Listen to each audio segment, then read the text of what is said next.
Здравейте, Майнкрафтери, аз съм Любомир 2000 и това е премиера на Майнкрафт 1.4.1 новото. Значи има нови бокчета вече за портал. Глада не е нужен промени items.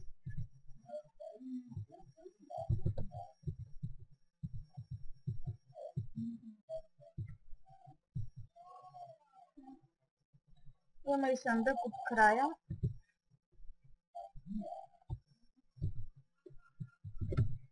Много як.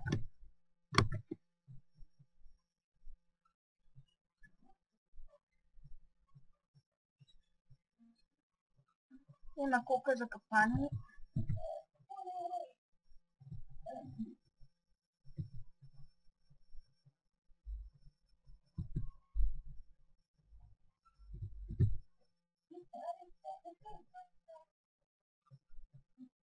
Има и книга и перо.